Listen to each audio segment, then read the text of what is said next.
5 individuals immediately decided to leave the competition. They cared about their skin. Apparently, the starting number of people was equal to the maximum number of participants in the game, which was 30. All individuals they met at the final number of people was already 27, an alleged coalition, but it would be much better if half of them were eliminated as soon as possible. Okay, you can choose first. Aldine turned to the protagonist, an unexpected decision for the guy. He hadn't expected such honors. See, and when only shrugged his shoulders, the order of selection didn't matter because the cards were good. It's the randomness in their existence, just like in the game, have said again after the first chance to test his fate. It seemed like they had taken the ranking order into consideration. Choosing the first card he came across, he flipped its blue surface to the bottom. Though he knew the details of each territory presented by the game, however, he expected to have better luck. As with the map, toe circle of runes lit up under the guy's feet, which instantly held him to the designated location. Once the territory and land were determined, the players had to decide on the first species and tribe. The planet was truly beautiful, so it was each of its continents together or apart. Although the third continent was the largest, it didn't have as many resources the first, nor didn't have as good a climate, as Sam said it was home to various races and monsters, as well as many ruins that house special in-game abilities. Depending on how one used them, they could become an advantage or a disadvantage. The protagonist promptly scanned the territory given to him and identified all the species and tribes. The land was a peninsula located in the eastern part of the third continent, only past the trees that grew in the mountainous area. Brief rocks in the water and watched the beautiful blue butterflies that resembled Morpho. She did not take her eyes off the seemingly potential food, but the frog was not interested in it. The fish that swam beneath her feet were much more appealing. Diving for a perch, the toad caught the prey with its hands splashing around the neighborhood. The prey was very large and other fish. It was clear from their voices that they were pleased or tainted with fish. Turning to the blue butterflies flying by, they concluded that such a species had not been seen in their neighborhood before. But are they important now? They weren't going to eat the nasty bugs. Sitting on a huge chair, Sunwind, during his wing friends, pondering the frogmen, they lived on a small area of insects with the lowest win rate, but that only depended on the spelling.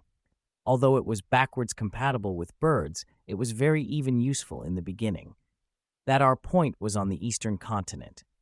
This meant that battles were not frequent in the beginning. The advantages gained through early learning only meant that it would be extremely difficult to implement an aggressive strategy. In this sense, a race that beats insects was more than suitable for the beginning of the game, like those frogmen, for example. But what made the guy laugh was the number of tribes, about 500 individuals of different species, was a large group, was actually defined as a first tribe. The pastoral camp culture, equal to the level of faith they possess, depend on the career that they will base on how much they believe in God and entrust their hearts to Him on whether they truly rely on Him. You don't have to walk down a difficult path from the beginning, where a measly 10 believers will do nothing to help. Then I'm going to choose not to leave any impact on this group of frogmen. And anyway, what can be done where there are no bodies of water until a high level of technological development is achieved? No action can be taken. And what about the other groups of cronies?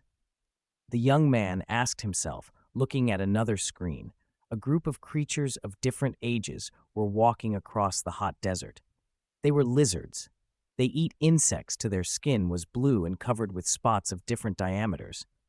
There were about 30 of them in total, too few to be called a small tribe, and they were probably all blood relatives. They were characterized by a high survival rate. These creatures could survive here without water. Even though the number of individuals had decreased, it was even for the best. In this race, there were many sickly, a few elderly lizards, and one object was almost crawling to the end of the pack while dying. It's understandable he's from the original group. Perhaps he had been pushed lower in rank in the power struggle. However, there was little to gain. The more he feels abandoned by this world, the harder and more tired he feels. If he wants revenge, life, and other benefits, he will believe not only in God, but also in Satan. Just a small miracle like finding a god, but he was too fragile a creature. Such faith would not last long. However, it was much better than frogs, so the choice settled on lizard men. All the weaker individuals weaved to the back of their small pack, especially the injured lizard man lagged behind. The wound healed poorly due to poor nutrition and became inflamed with every step, which was slow due to weakness. The pack was barely surviving on their wanderings. They were weakened, the already thin for their build, the creature's cheeks sunken in and ribs began to show. Not everyone could hunt, and there were only small birds and stray animals in such deserts. "Hey, look, there's a gazelle," shouted one of the pack in surprise. They did not believe in the reality of what was happening. In front of them lay a wounded ungulates that was waiting for its death. Its leg was broken, so it could not run away. The crowd all rushed at the poor animal trying to grab a tidbit. One prey, and about 30 hungry. How long it had been since they'd eaten meat. Without tools, they tore the poor gazelle apart, spilling fresh blood onto the heated sand. This event was clearly not for the old and wounded, where they could not compete with the strength of healthy tribesmen. The lizard men ate the fresh meat with quick gusto, slurping loudly all around. It was gone in an instant, but there were still bones to nibble. The marrow in the tubular bones was also usable. One of the tribe wanted to try the delicacy, but it was not to be. The girl took away the leftovers. They had had enough something to leave for those unable to hunt. She gathered all the bones into a pile and so kindly took them to the other hungry people. It's a good thing to be hungry, considering they've been starving for days. It was a gift from heaven. Saliva dripping in every direction. They knocked on the bones and drank the liquid from them. They grabbed them as if they were the last chance to live. Only the deeply wounded lizard sat by itself behind the rock, grudgingly gnawing on a bone. The gnats flying around the wound made him a little uneasy, but it was bearable compared to the pain he endured, recorrect, and took it for granted. Clearly, those who hunted had to eat more meat. Those who could not hunt should have been grateful for even being given leftovers. After all, the group could have simply left the weak and wounded to reduce the number of hungry mouths, but they didn't do that, at least not yet, while the others tended to the marrow. The main pack spoke of the wounded asking JL if she was really satisfied with everything, but whether pretending or not, she really didn't know what they were talking about. She questioned what they meant. The most unceremonious man gave his opinion. He didn't care if they were old or young. But that guy was going to die soon. Everyone knew that very well, for his wound was festering. In fact, he should have been dead by now. No one knew what contributed to it, but he kept up the good work and kept up with everyone. Many people survived because Rat Crack blocked the saber-toothed tiger. He was the only one to face the predator when everyone else turned and ran. Thanks to him, other than his wounds, the group was unharmed. If it hadn't been for the lad, many would have been killed or injured, and at worst, the entire group could have collapsed. They were already a pack that had been kicked out of the larger tribe for their weakness and illnesses. So without Rak Rak, it would have been hard for them to keep themselves alive. He even managed to live longer than everyone expected. Everyone knows this and appreciate it. However, still most individuals would die. There really wasn't enough food. They had to be honest with themselves. With this kind of life, natural selection played an important role. There was no point in giving all the most nutritious food to the sick. It would just prolong their lives for another day. Taking a break near a small rock, the lizard men settled down to sleep in groups. The full moon illuminated all the surroundings like a lamp in a child's room. Rat Crack alone slept by himself. Holding on to his already restless sleep is disturbed by what happened when above his ear. A familiar morpho butterfly against Canadian shining even brighter in the moonlight. It came closer and closer to his face, forcing him to pay attention to it. Rising a little, the lizard man looked at its behavior. She did not fly away, but only fluttered over his head. She seemed to be beckoning to him, calling him to follow her to the mountain near where they had stopped. And he agreed, standing up as quietly as possible. The other tribesmen heard the shuffling of Rak's feet and woke the others. Their comrade was going somewhere. They watched him some, even thought he had finally decided to leave the group, taking such a heavy burden off their shoulders. The whole tribe agreed to watch him for now. What was he going to do, climbing higher and higher up the cliff? Meanwhile, he climbed further and further up, as if mesmerized by a butterfly. It was hard, but he didn't give up. Was this his crazy fantasy and its death agony?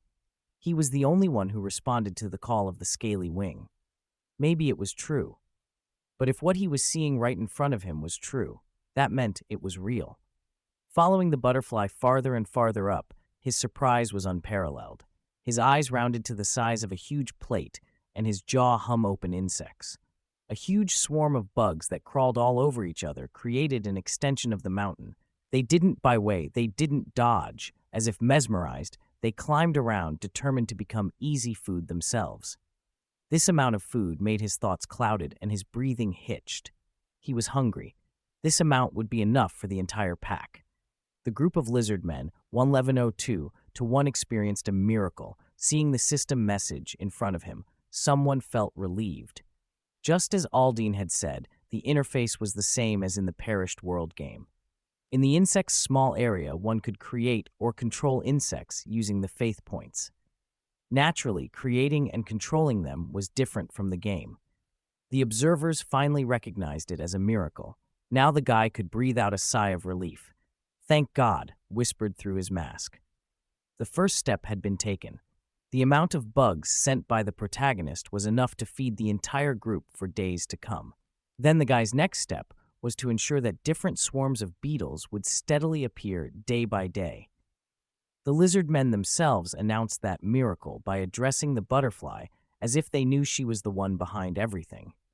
Indeed, people with high willpower could take care of everything on their own. However, why would they do so at this point?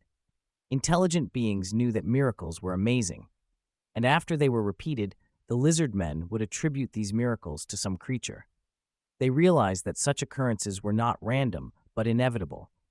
A beetle on the arm of one of the tribes sat quietly, crossing its legs.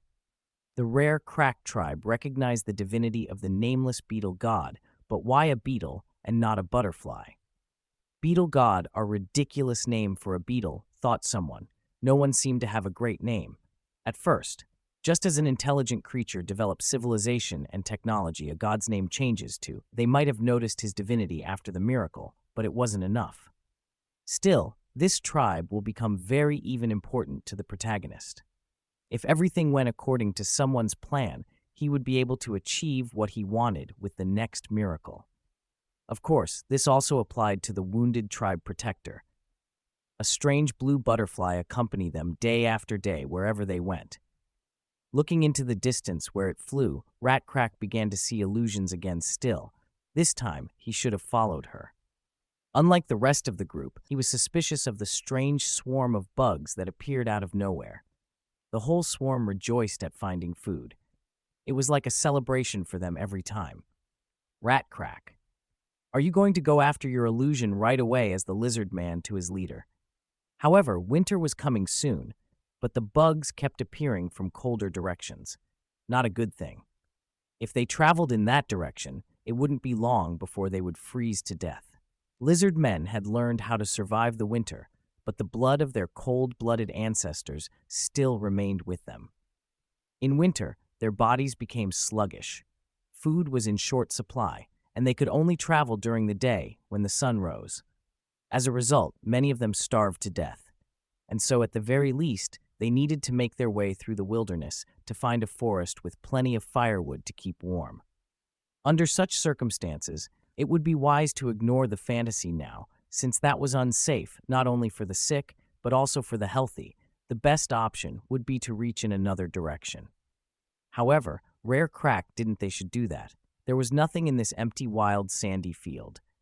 Was there some purpose to the fantasies he saw? No one knew about that. But right now, he had no choice but to follow the butterfly Sunwind, calmly watch the actions of his favorite. There were few believers since this was just the beginning. There was nothing he could do. Specifically, he had heard too much about faith. Aside from Rockrak, he was skeptical of all miracles. Nothing could be done about him yet. You had to be above level 2 to bless him. The boy walked bravely with a child on a signed Bredzu, leading the entire pack behind him. If only they had more faith in their god. Following the butterfly, they climbed higher and higher up the mountain. They could have a future they could never imagine just because of their faith. As they climbed to the maximum height, they saw an indescribable landscape. But still, it didn't really matter now, because now he had to focus on not getting caught. Listen up, everyone shouted the lizard man to his group. The nameless bug god had led them to a sacred place. This was truly the promised land. Here in their green bushes could be seen for a few plants grew in the dry desert. But as they climbed the hill, a wide spring of water came into view. Dense bushes and trees surrounded the spring, from which small waterfalls and streams flowed. A crowd of dockers opened their mouths to gaze at such beauty. This was the respite they had been dreaming of all these days. Now they wouldn't have to think about food and lodging. They had everything. The pack rejoiced inexorably at this miracle. Now they would survive. Rak had been right after all. There were more believers. Sunwind grinned as he watched the subjects. The notifications flashed before his eyes, informing him that the divinity level had been raised to second. The level of the small beetle realm had increased to second. At first, the level of divinity only played a role in increasing the accumulation limit of faith, and thus there was no need to pay attention to it right away. What was important was that the small beetle realm had increased. Even though it had only reached the second level, it could now bestow blessings. Blessing beetles was now a possibility. But did anyone know what he wanted? The protagonist spoke to himself, but as if addressing Rak offering to be his priest, let him deliver his will to his people and blessings to help him do so. A bright light shone upon the lizard men leader, bestowing his powers upon him. However, no one saw it, but someone felt it. Evening quickly covered the continent, so they split into groups. Some hunted well and brought plenty of food, some set up camp, and the rest of the cooking. Cooked food was much tastier than cold and raw food. So after they had eaten enough, they went to bed for the first time in a long time, not worrying about anything. Only the fireflies did not sleep. One brave beetle was not afraid to fly up to the lizard and sat on his shoulder. A quiet voice called out to read Crack, waking him from his sleep. When he opened his eyes, he didn't realize where he was. He was sitting on his knees in a snow-white void. It seemed more like a dream than reality. Butterflies of different sizes were circling around him, attracting his attention every time they tried to land on his nose. A certain voice kept calling him over and over again. In front of him stood a lizard man in a row whose appearance was hard to see. He was pulling his clawed paw towards Crack. Would he be able to withstand his hand? The unknown man asked, looking up from beneath his hood. But could he be trusted? What did he want from a mere outcast from the settlement? The hand changed its position in space. Now it was pointing at him, the weight in his hands, but the boy to his senses, leaving him bewildered. Before he knew it, he was holding the skull of a water buffalo. It had giant horns sticking out of its head. Its eye sockets and nasal openings were empty, and its upper jaw teeth were still firmly in place. Rak handed the water buffalo skull to the lizard man, and the latter placed the skull on his head.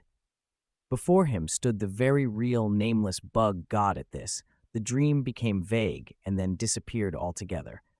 The chief woke up all the people from the morning and said that he had had a dream. After the story, everyone realized what the deity wanted from them, namely to sacrifice a buffalo to hunt the buffalo. They would have to go deep into the forest, which was too much of a risk. Jael said. Her objections made sense, but whoever had brought them to the sanctuary wanted an offering. No one wanted to put their tribesmen in danger. Hunting water buffalo is so dangerous that you have to risk your life. Perhaps all the hunters of the pack would have to come forward. However, who would then protect the remaining weak members of the group? Jael kept hitting the mark with her remarks. It wasn't for nothing that she used to be the chief. They couldn't put the whole pack in danger, Crack said, gripping the stone spear in his hands. He had originally intended to go alone to most of the pack. That would only mean suicide. Many began to discourage him. You couldn't catch a water buffalo by yourself. It was impossible. However, he wasn't head over heels either. God blessed him. If he wanted, he would get him even a bull or a lion. No one understood what he was saying. Some even thought he was mad. It was really incredible. When Rat Crack woke up, his wound was completely healed, and all of his shoulders were covered in black scales like buck shells. Even Jail recognized that these were strange events, but that was no reason to go buffalo hunting on his own. Of course, that wasn't all. The real reason was different. After the blessing, not only had he healed and gained mass, he had also become many times stronger. In front of the oasis was an old palm tree that leaned sideways. Standing on one leg, he threw a spear with a perfectly straight trajectory. The weapon thundered into the dry old tree, which cracked into pieces. At the sight of such phenomenal power, the entire group erupted in cheers while Jail remained silent. All that remained of the tree was a trunk with many thorns sticking out of the top, which could cause a lot of birds if touched. Picking up his spear's Rat Crack walked back to the tribe with a nonchalant expression as if nothing had happened. They ran to meet him, shouting joyfully and asking how he managed to hide such abilities. Even if that tree was dead, it was amazing how it was destroyed in one blow. Until recently, everyone had been dying. It was Rack Rack who had saved them from such a life. Not far from the pandemonium, a herd ran by, causing the ground to shake. Everyone felt this vibration. Coming to the edge of the oasis, he beckoned everyone to look at the miracle. This herd of buffalo was running, raising a pile of dust behind them. It was not large, so hunting would not be a problem. It was an incredible coincidence. In time, the herd seemed to be slowly approaching, having smelled the scent of water on the hill. However, considering that they had never seen a herd of buffalo approach this hill, there was no doubt that the buffalo had gotten lost as well. It was strange that a buffalo herd that always traveled around the same place was lost. There was no point in waiting any further and traveling all that way later. This could not have happened without God's providence. Grabbing his spear, the boy jumped forward without thinking, ignoring any attempts to stop him. Today, they would not be dependent on hunger. Throwing the weapon that some time ago destroyed the tree, he hid directly into the forehead of the animal, killing it instantly, lying breathless on the ground. The terrified herd roared, jumping over the body, saving their lives. The joyous tribe of lizardmen caught up with the leader and raced to the buffalo's body. The Almighty had sent them, not only bugs but meat as well. The boy's mind raced. Taking the body back to the village, they lit a fire and sat down together to prepare for dinner. A pillar of smoke rose above the mountain, making it clear that something was going on there. In the center of the settlement, on a mountain of bones, 100 skulls of ungulates with red liquid dripping from the bull's head. It was an altar of sacrifice. Rack Rack, as a priest sent by the god, sat on his knees addressing the god with respect to them. It was the only act of showing respect to Tanks, a being higher than themselves. And it was enough. He asked to accept their offering, no matter how small it was. The entire group around him voluntarily bowed their heads, repeating the chief's request. Although it was an unusual and sloppy ritual in execution, it didn't matter to someone. What mattered was sincerity. Thanks to it, he was able to gain so much faith that it exceeded all expectations. It was a worthy ritual for Rack Rack as an aspiring priest. When the protagonist thought about the time he had put into it, it no longer seemed wasted. It was worth it. Someone believed in buffalo, not in the god of some wild grass that was their food. To provide enough meat, he had to get them to leave their stable. He couldn't create a grass that didn't exist, but he could destroy one that already was. Now, this was where the help of other insects, locusts, came in handy. They narrowed the circle of direction, leading them to their desired goal. For the smaller half of the evening, they managed to eat. At this stage, it was hard to expect knowledge and skills equivalent to herding, though that would be too much to expect. They knew how to dig up the roots of plants, but didn't know that it was better to leave some and bury good seeds in a pile to crossbreed them. The plotline of so many wars, the maximum limit would only be reached in a few years. Since they know nothing of farming and animal husbandry, this time will be hard to survive. Knowledge and skills play an important role. It is very iconic to realize certain knowledge on your own. You can't say it outright because it violates the law of causality. Not that there is no way, but it takes some time. In the first place, it would be wise to start with a blessing. Each time the group hunted buffalo, more and more. Each evening, new animal parts were added to the altar, and for the present, our energetic appearance under several meters in height. This morning was no different from the others, except that JL, who was walking in the center of the settlement, noticed Rack anxiously examining the altar. It had been a long time since the first altar had been created. Not only had it changed, but so had the lizardmen. There was nothing left of their blue scales, all of them replaced by the black scales blessed by the bug god. Last night, he had a disturbing dream that kept him awake. Was it a dream or even an oracle? Not even the chieftain knew it was ambivalent. Looking at the altar, the tapping of bones could be heard. It was shaking unbelievably in the pond of blessings that have protected the tribe for many years. Not even a small fish came anymore. The ground was so dry that not a single plant root could be found. Both knew that they had not gotten to that point yet. This dream was about the future. In the girl's opinion, there was nothing to worry about because the god was taking care of them. Rakrasi had always listened to the ex-chief, but this time he still went to the top of the bones. He too believed in God. However, everything is God's will. Believers always seem to find it difficult. If one did not understand its meaning, the priests would convey the will of God. The chief was only afraid of one thing: sitting on the altar. It was hard for him to even remember the first shabby altar they had made years ago. Only the landscape had not changed over the years. But today, gazing into the horizon, the chief saw something he did not wish for anyone. The situation was not favorable, and he asked Jael to come to him and express his opinion. The girl listened to him and started to rise.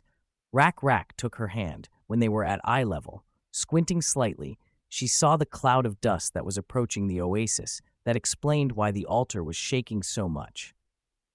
The group of lizards that had driven them away was approaching on a huge yellow creature. What looked like an overgrown gecko set the large head of the group. It was an appearance that was familiar to the entire settlement. Boy wasn't easy to forget, for he hadn't changed much since Rack had been banished from the tribe. He was over 2 meters tall and large enough that the other lizardmen looked like children in comparison.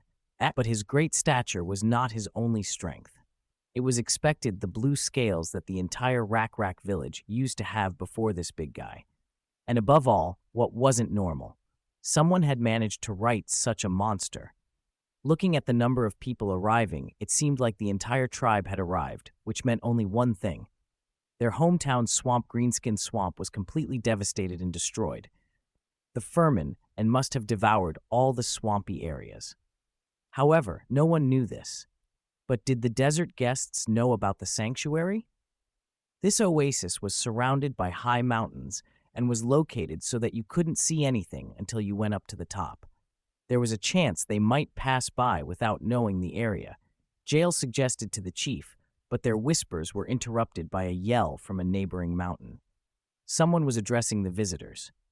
The brave men from the settlement announced that this was the sanctuary. The hurry of a nameless beetle avatar and the green-skinned tribe could not make a move here. Poor Jael was ready to burn with shame.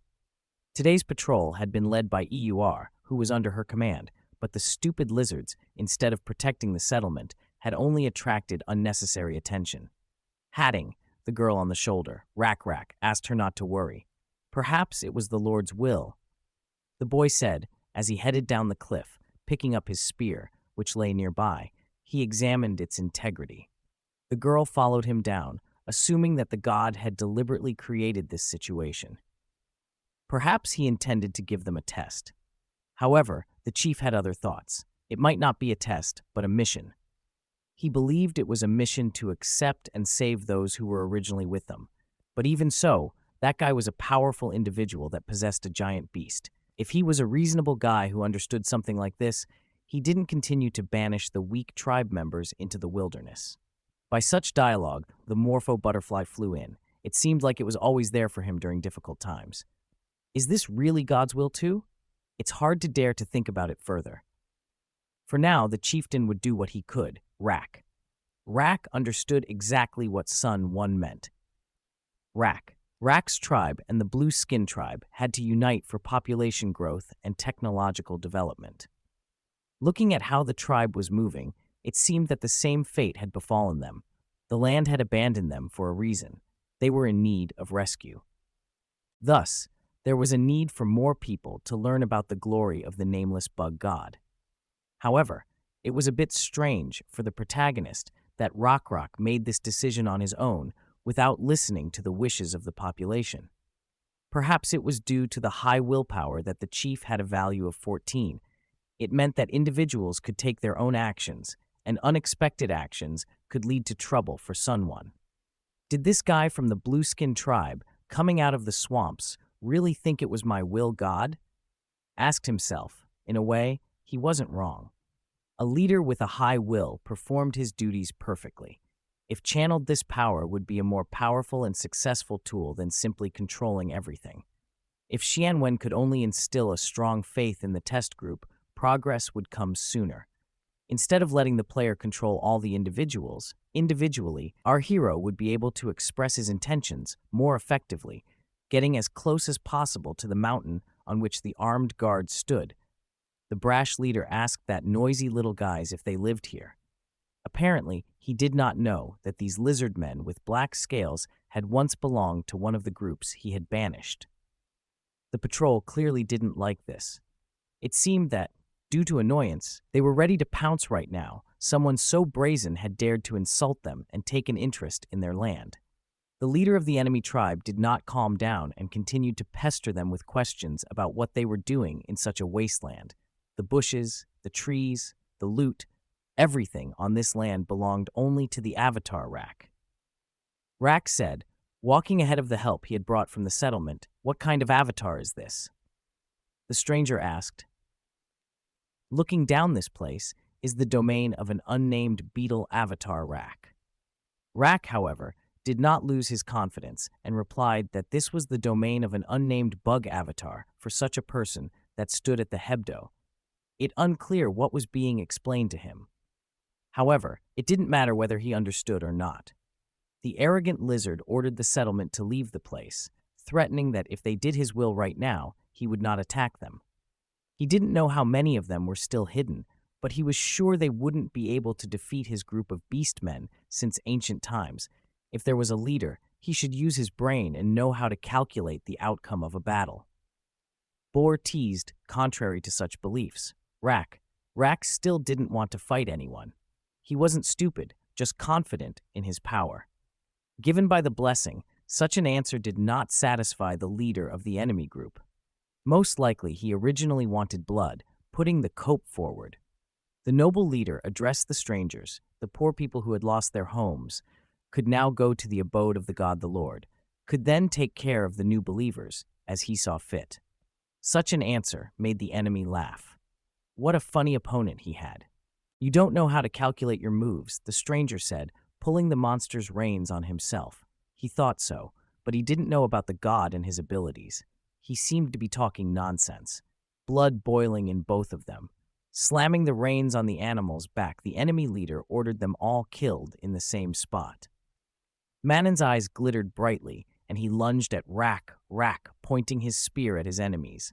Rak stood confidently ahead of his pack, ready to sacrifice his life for them, kill them. Burr shouted, slapping the reins on Manon's back. It was an honor for the responsible chieftain to stand before his enemy, speaking face to face. He only asked himself for courage and strength in this fight. The huge reptile broke Rak's spear with one paw striking with its strength. For an enemy chieftain to be so irresponsible was foolish. The palace. Man's paw was so huge that when he wanted to crush Rak, a shadow fell over his entire body, blocking the view of the sun. There was a clash of civilizations. Two different tribes came into contact. Experience points for both tribes increased greatly. It was a difficult challenge, but it had its benefits. Sun 1 had been paying too much attention to one tribe. These tribes were now his first-level area of Lizardman. Even new skills became available that could be used. And of course, the protagonist chose them. Meanwhile, the battle continued. A quick strike swept across the meat where the boy stood, causing Boer to smile satisfactorily. However, when the beast grazed a paw, beneath it stood the unharmed head of the tribe, which bounced aside in a moment. Something was wrong with him. Now Sunwin was controlling him. The boy looked down at his body, black scales, sharp claws longer than the joints of a foot, and an equally long muzzle came into his field of vision. Buka had no idea how he had escaped death, but he threatened not to miss a second time. So he commanded the mantle to kill him, to his own tribe. He was no longer the same Rak. His mind was ruled by his own god that looked so contemptuously at his enemy opening the status window. He surveyed the state of affairs. Busha was a member of the blue-skinned lizard tribe and had the starting stats level 1 tribe warrior level 2, tribe leader. Had strength, 24 intelligence, 15 sociality, 16. The special skill was breeding even one Rak. Rak was enough to handle this guy. The only problem was to subdue his strong little monster, Drake. At the moment, the biggest threat was just him, a level 1 man, and Drake with strength 87, intelligence 6, and sociality 9. At the same time, Rak was the leader of the tribe of the same name, a level 2 warrior and leader, a level 1 priest with strength, 30 intelligence, 24 socialization, 26 in will, 14. The abnormal status is the origin of a third-level saint with such parameters. Winning was not a difficult achievement. Rushing from his seat, he was at the very nose of the man in a few seconds applying the strong avatar skill. Sunwon was confident of victory. This ability gives the user an additional characteristic called Divinity Class D. 1D is 100 times the maximum amount of energy that can only exist in nature. Simply put, Rak now has a power of 630 units.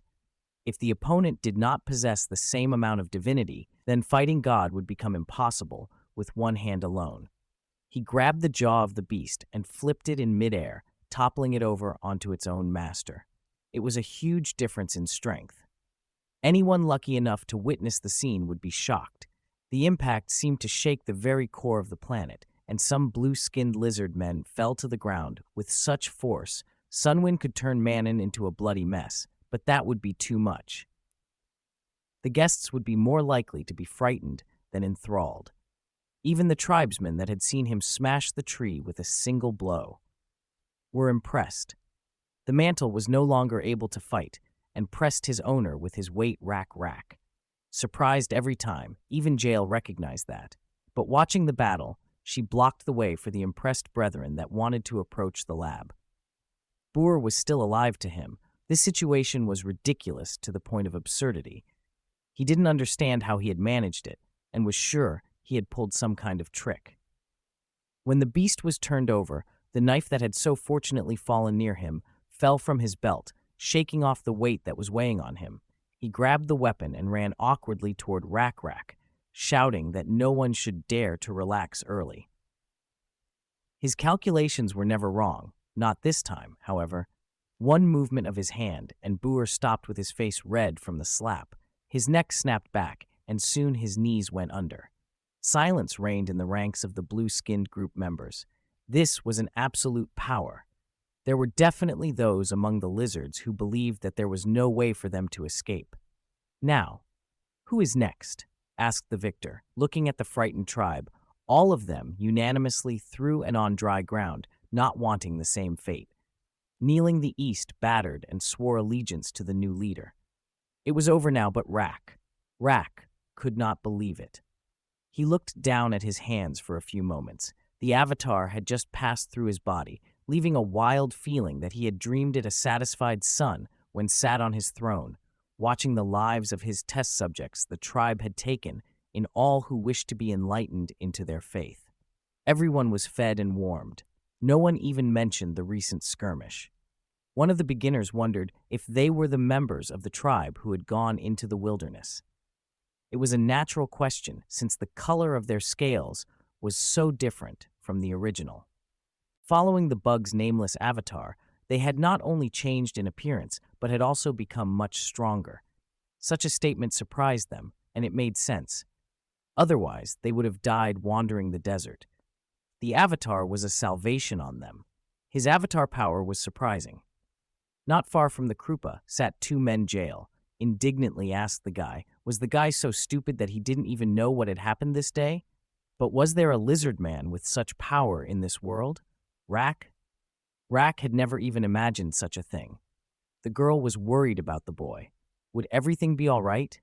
But the chieftain didn't understand the questions. She was worried over the addition of about 6 times their settlement. The oasis would dry up with such topics this place, it was deteriorating fast. Soon they would have to leave.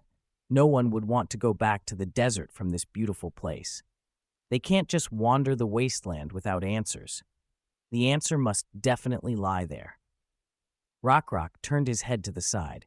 He couldn't seem to give a clear answer, but he did have one thought. God would not abandon them, and at any rate, had given the answer through his old brothers. He seemed to want the tribe to reunite with their old acquaintances. They had been isolated for a long time, and they had larger numbers. Perhaps there would be someone among them who would come up with a wise idea. The morning began quickly in the quiet settlement. Manon, who was the first to wake up, was tied to a tree with vines.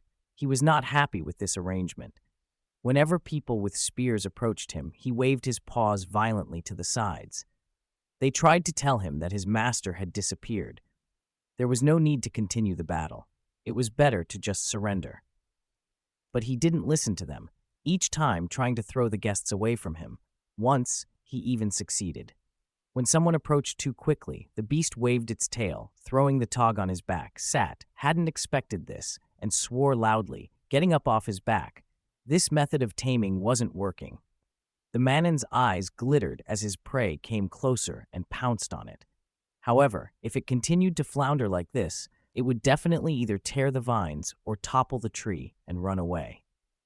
Yer yelled at the animal, asking if he really wanted to be scolded for this. However, the hand of the unknown man stopped at yelling. Rack came to visit the Manon, who was shaking at the sight of him, remembering how this guy had disarmed him in one move. As the guy approached, the animal backed away until it was against a tree. The chief stuck his hand out in front of it and ordered it to eat. It didn't look appetizing, but after sniffing it, he decided to try a bite. The settlement was clearly surprised at the capabilities of State, who was handed, "Wait, please wait. Hear me out. If you enjoy this video, how about you subscribe, like, and hit that notification button so that you will be able to be notified when I upload another video.